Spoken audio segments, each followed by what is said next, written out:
Stiegler calls such civic environments memnotechnical systems, or organized devices that mediate conscious time and space as lived. Okay? So this term, memnotechnical system, refers to what Stiegler calls processes of grammatization, and we've been talking about different kinds of grammars, social grammars, over the last couple of days. He calls this processes of grammatization the techniques through which memory is externalized, made discrete, and opened up to social collectivity.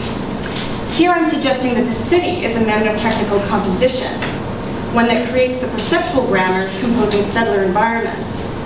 Alternatively, in repercussions, Calder treats the screened city as a composition exteriorizing indigenous civic grammars. And I'm going to spend the rest of my analysis mainly unpacking how I see this working, the exteriorizing of indigenous civic grammars. So the city scene in the film reflects both the colonial biopolitics of the state and the audiovisuality of contemporary life. A young woman walks out of Union Station, nationalist symbol, in the city as archive, into a self-reflexively screened milieu. This is important in at least two ways. Firstly, the woman seems unsure of her step as she's walking down the stairs and vulnerable in the darkness. Her appearance suggests both her identity as an indigenous woman and an unprivileged class location. Here, Calder conveys how cities compose through biopolitical structures that produce spaces, identities, and communities. What I mean here is that the effectiveness of this scene relies upon audience recognition of the woman's unprivileged or seemingly vulnerable situation, out of which flows an entire settler colonial biopolitics in the context of Canadian cities. And so, in my view, Calder has referenced all of this in the opening moments of the work as the woman is walking down the stairs of the train station. Secondly, the archival stock footage, self-reflexively prefacing the narrative, blurs boundaries between audiovisual and material spaces, privileging the role of industrial audiovisual medias in the grammatization of civic environments. And so while cities in Canada are co-constituted by the state form and capitalist markets, repercussions suggest that the aesthetic grammar of their politics has shifted into the domain of audiovisual medias, lending anachronous through and with screens constitutive power in civic life. As Calder's figure moves out from the station, indigenous aesthetic traditions translate her experience.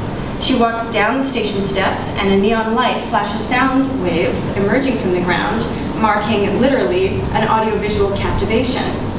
What flows from this seems at first like a kind of dangerous passivity in the figure's fidelity to forces that compel her attention.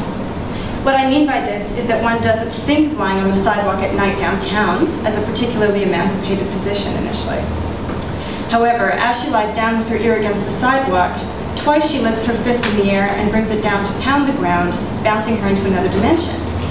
In this dimension, music blares. The chug of a train has become the beat of the song Electric Powwow by the indigenous music group called A Tribe Called Red, which has recently come into popular and critical acclaim in Canada.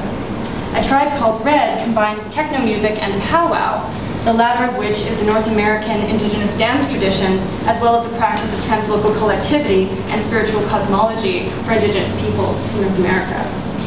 DJ Bear Witness of A Tribe Called Red has suggested that his music creates a kind of indigenous meeting place or space in cities. And similarly, Calder's film conveys how audiovisual translations of traditions can make an indigenous environment in cities, both individually and communally. In this environment, the young woman witnesses two scenes. First, a woman with a baby strapped to her back in skins with beautiful beadwork design and a basket of berries is sitting in front of her.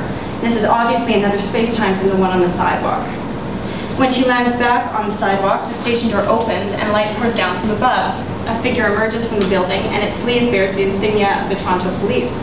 The police officer looks down from the top of the stairs as the young woman raises her fist again and hits the ground. For me, this is a really tense moment. This is the moment of this short that I feel the most anxiety. Then, the word cuts to the second vision, in which silhouettes and regalia are located underneath Roman arches.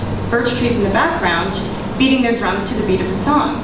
As they fade in the foreground, the woman from the first vision is imaged dancing. Lastly, while behind silhouettes are running, the face of the woman is shown looking seriously and commandingly at the viewer. Back on the sidewalk, the police officer is revealed to be the woman from the vision. Her bead earring presents a spot of color in the deep blue tones of the street side with which her uniform blends perfectly. And this point I think is really interesting. I was just telling Ian before we started that Terrell does every still individually, which you don't actually have to do when you make a film, even with marionette puppets, but she's just that way, I guess. And so what you end up having is really beautiful stills, and really precise stills. And I wish that I could get the still for you, or for us, but when the police officer goes to lay down, the bead earring is the only break in the uniformity of the frame. Okay? And in itself, I feel like this frame visualizes how indigenous aesthetics create an epistemic break in what seems to be a uniformly settler environment. It sort of visualizes this. And it also connects to what you were talking about yesterday, Lynn, about Rancière. I think that this film really relates to some of that discussion because Rancière calls the distribution of the sensible the police, right? And then aesthetics is a break in that distribution of the sensible. That's what he thinks politics is.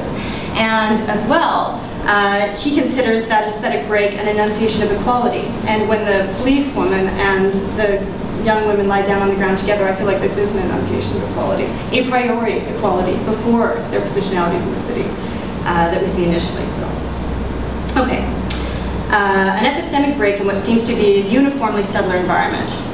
In this vein, I think of the cliched connotations of phrases associated with the Woman's Act, and these are all English idioms, but I hope we can follow. Hitting the pavement, associated with being kicked to the curb, perhaps, or pounding the pavement to look for means or support. All of these connotations suggest an undesirable position. Working against these cliches, Calder deconstructs civic scripts around indigeneity through their explicit staging. Folded into an indigenous space and time, they are recast as evolving states of freedom, okay, which is sort of contrary to the way we normally think of this scene. And here I want to return to the notion of captivation for a moment. For cultural studies critic Ray Chow, captivation is the deranged remainder that is unassimilable to the meta-narratives of freedom undergirded by liberal understandings of subjectivity, okay? The deranged remainder. I can't help but feel that in Calder's film, subjectivity is emphatically not understood in liberal terms.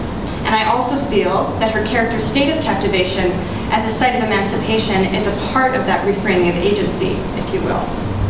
It seems to me that in Calder's film, her character's captivation by a spiritual realm conveys indigenous intergenerational pedagogy, centering the face of a baby in the ending whose eyes emit a technological and otherworldly light. These transmissions of captivation as psychic circuits between figures and viewers creates a self-reflexively communal narrative that relationally codes the time and space of the city as an indigenous audiovisual archive.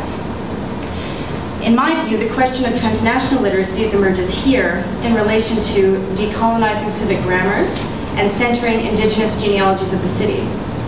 In Canada, and I'm following Diana Bryden a little bit here, I understand the aesthetic formation of nation-state as accruing through the co-emergence of, quote, traditions of political thought and literary language, particularly the realist Bildungsroman or novel of development emerging out of Europe. And we talked a little bit yesterday about the persistence of these humanist visions of personhood in the present that flow out of this period when the nation-state was forming. So against these perceptual grammars, Repercussions treats the supposed settler origins of the civic archive and the ways in which its law, founded in this origin, discomposes relationally with the resurgence of indigeneity. Calder's figures wordlessly transmit their captivations or spiritual visions to one another.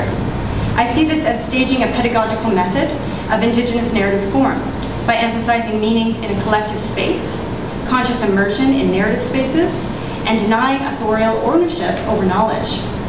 These methods convey fundamental aspects of indigenous narrative while decolonizing biopolitical and industrial audiovisual grammars in order to move away from the epistemic foreclosures of settler coloniality. These decolonizing uses of audiovisual medias are in line with photographer and filmmaker Helen Grace's reconfiguring of the logic of image capture. Oh, that's not what I need this. Rather than reality being contained, detained, or retained in the copy image, understood as repository, it is now the machinic act or event of capture with its capacity for further partitioning, that is, for generating additional copies and images ad infinitum, that sets reality in motion, that invents or makes reality as it were. What is at stake then in contemporary audiovisual production is, quote, the collapse of the time lag between the world and its capture. The capture produces rather than preserves. In this sense, audiovisual capture can be related to new memnotechnical identifications and indigenous community formation, as well as the role of aesthetic captivation in producing the same. Mohawk artist and critic Stephen Loft asserts that, quote, for Native peoples, justice resides chiefly in the right to self-determination, an assertion of who we are as a people. Colonial realities and their unfolding in Canadian cities may appear to stymie this assertion, but this depends upon the way in which these constructions are framed. Repercussions advances a framework that troubles the stable construction of civic memory and advances the city, not given from the past, but made and remade in the present as a future yet to be determined. As Métis scholar Bonita Lawrence writes of urban Native peoples, indigeneity refers less to colonial modes of existence and identity than to a future post-colonial refashioning of indigenous identities, truer to indigenous histories and cultures than those identities shaped by the colonial realities that continue to surround Native peoples at present. Lawrence writes that colonial identities and realities have a grammar that must be ruptured. Calder's creative contention configures translocal Native citizenship through practices of relating to environments. The Roman arches of the train station combine with the living reality of cosmological forces, mnemonics, and emanating music as the ground on which it stands.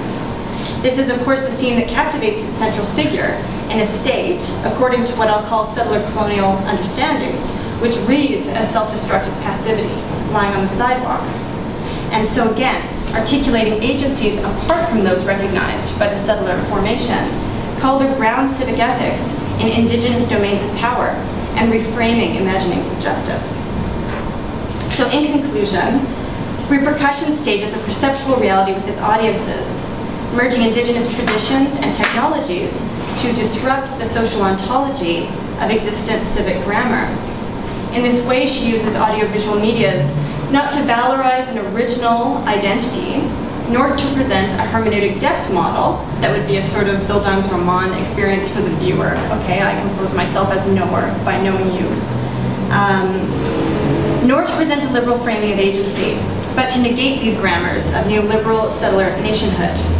As settler colonial critic Elizabeth Povinelli points out, liberal, national, and transnational hermeneutics work as a technology of distribution that, for Dene scholar Glenn Coulthard, reproduce the configurations of colonial power that indigenous assertions challenge.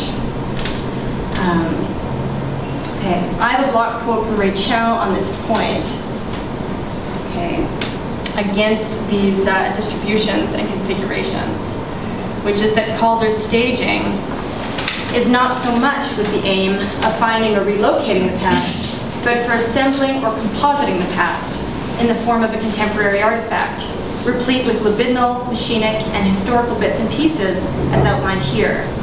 The emergence of such artifactual installations, together with the inexhaustible webs of discourse that unfold and circulate around them, is likely to define the terms for a new visibility of indigeneity in Canada. And I'm not talking only about contemporary art, because obviously that's a little obscure. I wish it were less obscure. But I'm also talking about the way that these sort of stagings also accrue in the domains of social media, around social movements like I Don't Know More, which is an indigenous resistance movement that's, accumulated a lot of momentum in Canada over the last year that has relied strongly on social media. And so this sort of machinic composition and visual culture is beyond the domain of contemporary arts and also in civil society broadly.